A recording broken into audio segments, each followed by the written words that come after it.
Nous sommes au début du cours actuel des 50 otages. Ici, c'est l'Erdre, la fin de l'Erdre qui arrive dans le bras de la Loire. Cette vue elle est intéressante. D'abord, c'est pas une carte postale, hein, c'est une photo et surtout c'est une vue stéréoscopique, c'est-à-dire qu'il y a deux vues et ça permettait tout simplement de voir la ville en relief.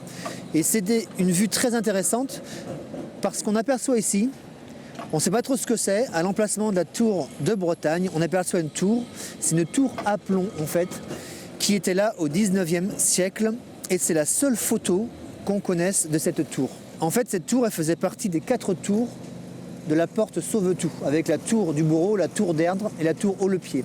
Et celle-ci, c'était la tour du Haut-Pas, la tour du Haut-Pas. Il y a encore son socle qu'on peut aller voir là-bas.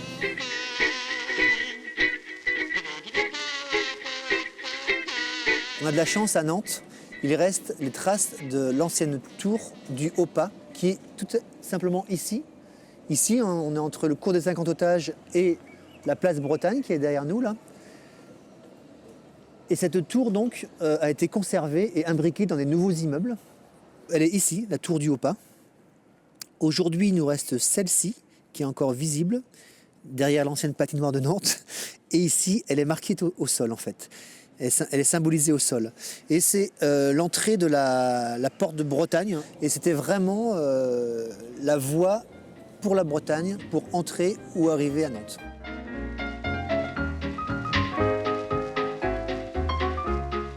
L'enceinte de la ville du XIIIe siècle va être démantelée. On va juste épargner finalement la tour du Haut-Pas, dont on voit le socle ici, et elle va être surélevée au XIXe siècle pour en faire une tour à plomb. Et c'est cette tour à plomb que l'on retrouve cette image unique et inédite. Voilà, ce gratte-ciel nantais finalement bien avant la tour Bretagne qui elle n'arrive qu'en 1976.